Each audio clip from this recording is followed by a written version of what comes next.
नमस्कार, उज्जैन में हर्षित तिवारी। अभय न्यूज के 23 मार्च बुधवार शाम के बुलेटिन में आप सभी का स्वागत है। आइए देखते हैं उज्जैन शहर की आज दिन भर की खास खबरें। इस बुलेटिन के प्रायोजक है आरके डेवलपर्स। शानदार घर खरीदें अब अपने बजट में।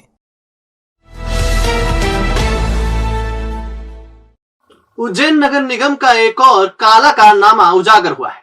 इसमें कोरोना काल का फायदा उठाकर निगम अधिकारी करोड़ों की मिट्टी खा गए। उद्यानों के सौंदर्यीकरण के नाम पर निकाले गए टेंडर का ठेका पसंदीदा फर्म को दिया गया। इनके साथ मिलकर करोड़ों के घोटाले को अंजाम दिया गया। 2020-2021 के दौरान नगर निगम ने उद्यानों में मिट्टी डालने के टेंडर जारी किए थे। इस दौरान देश भर में कोरोना महामारी चरम पर थी। इसका फायदा उठाते हुए टेंडर पसंदीदा फर्म केशव और नूपुर इंटरप्राइजेस को दिया गया। उद्यानों में मिट्टी डालने के नाम पर दोनों फर्म को 1 करोड़ से अधिक का भुगतान किया गया। खास बात तो यह है कि इनकी जानकारी उद्यान विभाग के पास नहीं है, ना ही उनके पास मिट्टी डालने का कोई रिकॉर्ड मौजूद है। इसकी शिकायत लोकायुक्त में की गई है। मामले में निगम का कोई अधिकारी इस मुद्दे पर बोलने के लिए राजी नहीं है। निगम सूत्रों के अनुसार मामले की शिकायत के बाद जांच की आंच से बचने के लिए जाली दस्तावेज भी तैयार कर लिए गए हैं। अगर जांच बारीकी से की जाए तो घोटाला उजागर हो सकता है। जैसे बिल, वाउचर और सीरियल नंबर सहित कई ऐसे पहलू हैं जिसमें निगम अधिकारियों की चोरी को पकड़ा जा सकता है। पुरानी पेंशन योजना बहाली को लेकर कर्मचारियों के संयुक्त मोर्चा ने एसडीएम को ज्ञापन सौंपा। प्रदेश भर में कर्मचारियों ने प्रदर्शन किया। जिले में करीब 2000 कर्मचारी पुरानी पेंशन योजना के दायरे से बाहर हैं। प्रदेश में ये संख्या करीब 4 लाख से अधिक है। इसके चलते लंबे समय से पुरानी पेंशन योजना को फिर से लागू करने की मांग सरकारी कर्मचारी कर रहे हैं। बुधवार को संयुक्त मोर्चा कर्मचारी संगठन ने एसडीएम को ज्ञापन सौंपा।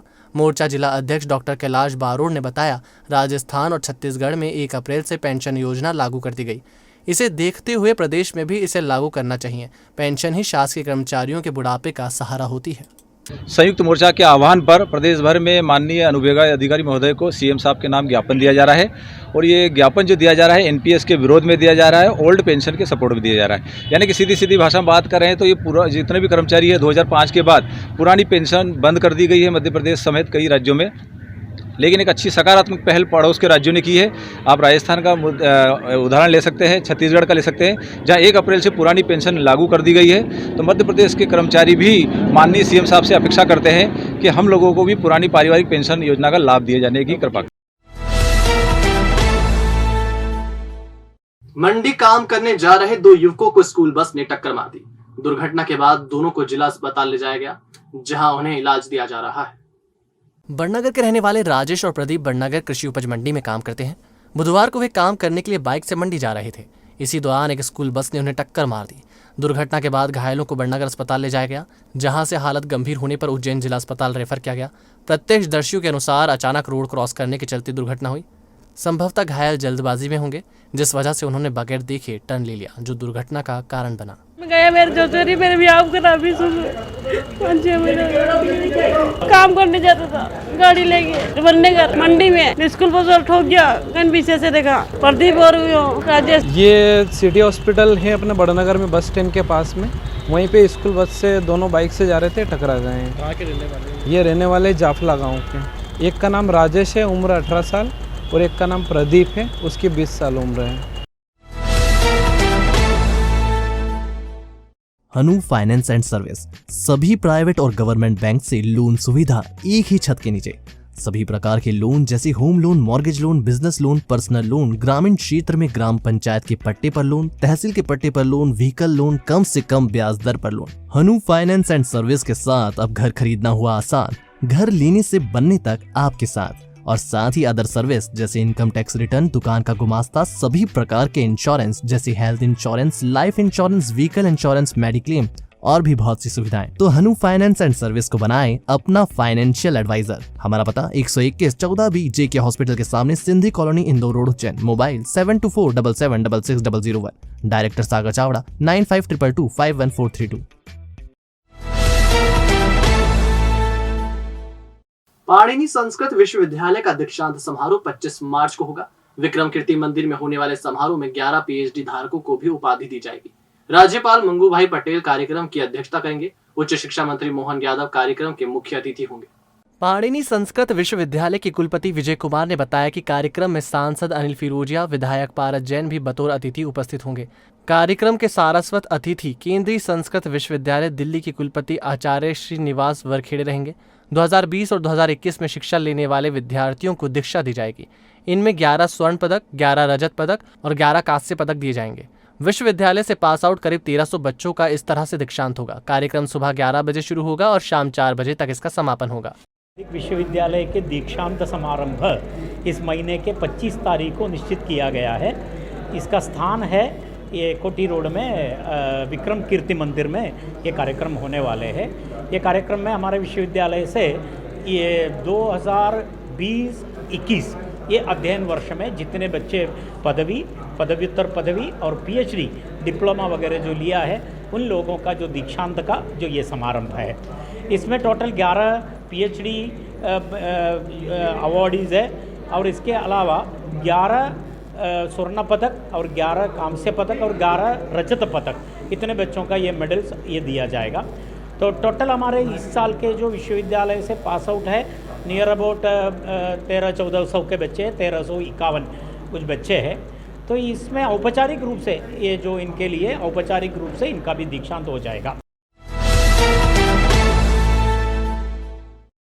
महिला एवं बाल विकास की महिला कर्मचारियों ने अपनी मांगों को लेकर टावर चौक पर प्रदर्शन कर विधायक को ज्ञापन दिया, जिसमें मांग रखी कि वेतन बढ़ाया जाए, नहीं तो काम बंद, हड़ताल की जाएगी।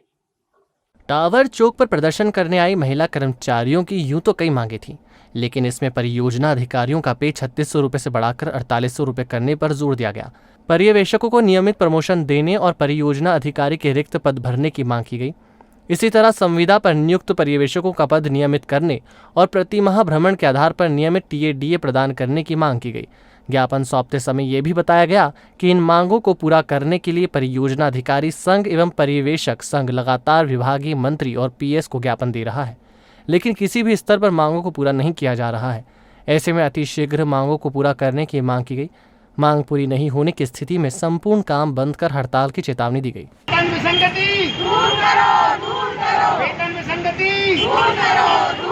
हमारी मांगे इनकी विगत 25 वर्षों से भी अधिक वर्षों से वेतन विसंगति की मांगे हैं और लगातार अन्य विभाग के जितने भी खंड स्तरीय अधिकारी हैं, सेक्टर स्तरीय अधिकारी हैं, उनके वेतन मान जो हैं वो बढ़ा दिए गए हैं, ग्रेड पे बढ़ाई गई हैं। 2 से 3 उनकी ग्रेड पे को उन्होंने छलांग लगाते हुए बढ़ाया है और महिला एवं बाल विकास विभाग की लगातार उपेक्षा की जा रही है। और जो माननीय मुख्यमंत्री महोदय को आपकी ओर से जो प्रेषित किया जाएगा, निश्चित रूप से हम सफल होंगे। बलिदान दिवस यानी भगत सिंह, सुखदेव और राजगुरु के फांसी देने वाले दिन को हिंदू जागरण मंच और करणी सेना ने रैली निकालकर श्रद्धांजलि अर्पित की। इस दौरान बड़ी संख्या में कार्यकर्ता मौजूद रहे। स्वतंत्रता संग्राम सेनानी वीर भगत सिंह, राजगुरु और सुखदेव के बलिदान दिवस पर हिंदू जागरण मंच और करणी सेना ने रैलियां आयोजित की। हिंदू जागरण मंच ने शहीद पार्क पर पुष्प अर्पित कर रैली प्रारंभ की, जो शहर के विभिन्न मार्गों से होकर गुजरी। करणी सेना ने 2 तालाब से शहीद पार्क तक रैली निकाली और शहीदों को श्रद्धांजलि अर्पित की।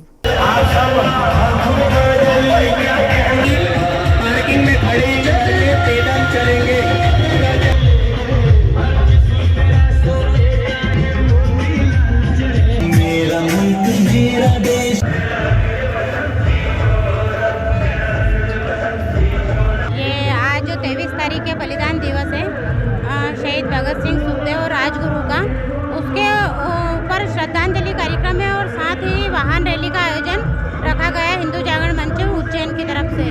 आज के दिन हमारे देश के क्रांतिकारी वीर भगत सिंह जी, सुखदेव सिंह जी और राजगुरु, आज के दिन आप तीनों को उस समय अंग्रेज़ों ने फांसी दी थी, आज के दिन वो शहीद हुए थे। उनकी याद में आज हम तिरंगा यात्रा निकाल रहे हैं।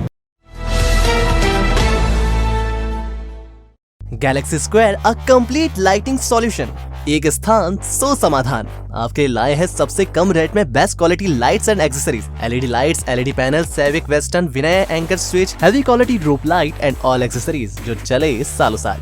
Surya, Bajaj, Orient, blue ceiling fan, cooler, motor, geyser जो आप एक बार लगाएंगे तो सालों की छुट्टी पाएंगे।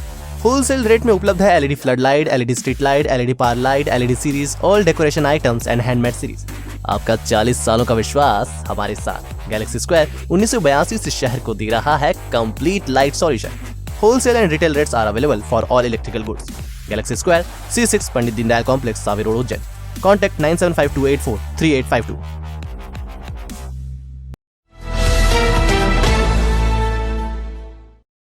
कालिदास अकादमी में हैंडीक्राफ्ट प्रदर्शनी के जरिए दिव्यांगजनों को आत्मनिर्भर बनाने की कवायद की जा रही है। केंद्रीय दिव्यांगजन बोर्ड के सदस्य पंकज मारू ने बताया कि 23 से 25 मार्च तक कालिदास अकादमी में हैंडीक्राफ्ट प्रदर्शनी आयोजित की जाएगी। इसमें 5 राज्यों की 25 से अधिक संस्थाएं भाग ले रही हैं। प्रदर्शनी में दिव्यांगों द्वारा बनाए हैंडीक्राफ्ट और कलाकृतियों को जन जन तक पहुंचाने की कोशिश की जा रही है, ताकि इससे जुड़े दिव्यांग आत्मनिर्भर बन सकें। वर्तमान में जिले और देश के दिव्यांग हैंडीक्राफ्ट मटेरियल से ऐसी वस्तुओं का निर्माण कर रहे हैं जो बेहद आकर्षक और हटके हैं। इन उत्पादों की मार्केटिंग करने के लिए प्रदर्शनी की योजना बनाई गई है। ये सामाजिक न्याय एवं अधिकारिता मंत्रालय भारत सरकार के तहत दिव्यांगजन सशक्तिकरण विभाग, उसकी एक योजना है नेशनल फंड के तहत, जिसमें दिव्यांग जो लोग हैं वो जो प्रोडक्ट बनाते हैं विभिन्न संस्थाओं में, उन प्रोडक्ट्स को पब्लिक तक पहुंचाने के लिए, उसका प्रचार प्रसार करने के उद्देश्य से ये क्षेत्रीय लेवल की एक एग्जीबिशन यहाँ जो स्नेह संस्था लायंस ऑफ नागदा का जो स्थायी परियोजना है उसके माध्यम से हमने लगाई है। दिव्यांगजन सशक्तिकरण विभाग के माध्यम से उन्हें दिया जा रहा है ताकि दिव्यांग लोगों के प्रोडक्ट की लोगों तक पहुंच बन सके। मंत्रालय की पहल पर और हमारे लायन पंकज मारू जी की विशिष्ट मेहनत के बदौलत ये जो दिव्यांगजन का जो वो आर्टिकल्स बनाते हैं उनका जो एक प्रदर्शनी और सेल भी इसमें होगा, सेल का भी ये जो आयोजन किया जा रहा है, ये पहली बार ऐसा। आजादी के अमृत महोत्सव के तहत मानसिक मंद दिव्यांग बच्चों की हेल्थ का चेकअप किया जाएगा। उज्जैन जिले के 5000 बच्चों का परीक्षण 5 अप्रैल को होगा। इसमें बच्चों के आधार कार्ड, आयुष्मान कार्ड एवं अन्य आवश्यक दस्तावेज तैयार किए जाएंगे। स्पेशल ओलंपिक मध्य प्रदेश के क्षेत्रीय निदेशक दीपांकर बनर्जी ने बताया कि देश भर के 75,000 बच्चे स्पेशल ओलंपिक में शामिल होंगे। इसके लिए उनके स्वास्थ्य का परीक्षण किया जा रहा है। उज्जैन में होने वाले शिविर में बच्चों का यूनिक कार्ड बनाया जाएगा। इसमें बच्चों की मेडिकल हिस्ट्री होगी। ये बच्चे जर्मनी में होने वाले स्पेशल ओलंपिक में शामिल हो सकेंगे। कार्यक्रम के अंतर्गत स्पेशल ओलंपिक्स यहाँ पे एक हेल्थ चेकअप कैंप का आयोजन कर रहा है, जिसमें कि मंदबुद्धि दिव्यांग बच्चों का स्वास्थ्य परीक्षण किया जाएगा और उनका एक यूनिक कार्ड बनाया जाएगा जिसमें उनकी पूरी हेल्थ हिस्ट्री रहेगी, जिससे कि उनको हम आगामी वर्ष में 2023 में आने वाले वर्ल्ड गेम्स जो कि जर्मन में होने वाले बर्लिन में, उसके लिए हम उनको तैयार कर सकें। और ये जो कोरोना काल निकला, इसके बाद इनको सब फिर से सुव्यवस्थित कर अपने दैनिक कार्यों में ये लोग बच्चे जुट सकें, उसकी योजना है। और अब खबरें दे दनादन। उज्जैन में 3 दिवसीय गौरव दिवस 1 से 3 अप्रैल तक मनाया जाएगा। इस दौरान संभागीय हाट परिसर नीलगंगा में हस्तशिल्प और व्यापार मेले का आयोजन होगा। इसमें मुख्यमंत्री भी आ सकते हैं। मध्य प्रदेश टूरिज्म बोर्ड की महिलाओं हेतु सुरक्षित पर्यटन स्थल परियोजना से विभिन्न शासकीय विभागों को परिचित कराने एवं परियोजना क्रियान्वयन में सहयोग सुनिश्चित करने के उद्देश्य से 1 दिवसीय कार्यशाला शुक्रवार को सुबह 11 बजे सिंहस्थ मेला कार्यालय सभा कक्ष में होगी। नगर निगम के जोन क्रमांक 4 में बुधवार सुबह से इंटरनेट कनेक्शन बंद रहा। इसके चलते ऑनलाइन जुड़े काम प्रभावित हुए। वहीं पिछले 8 दिन से SSSM ID को आधार कार्ड से लिंक करने वाली साइट भी ठप पड़ी है। विक्रम विश्वविद्यालय की महिला क्रिकेट टीम ग्वालियर के जिवाजीराव विश्वविद्यालय में होने वाली राज्य स्तर प्रतियोगिता में शामिल होने के लिए रवाना हुई। टीम में 16 खिलाड़ी हैं और विक्रम की टीम का पहला मैच जिवाजीराव विश्वविद्यालय की टीम से होगा। कोच नितिन श्रीवास्तव ने बताया कि स्पर्धा में 8 विश्वविद्यालयों की टीमें हिस्सा ले रही हैं। तो आपने देखा हमारा बुलेटिन। आपको ये बुलेटिन कैसा लगा, इसका फीडबैक कमेंट सेक्शन में जरूर दीजिएगा। फिर मिलेंगे नए बुलेटिन के साथ। नमस्कार।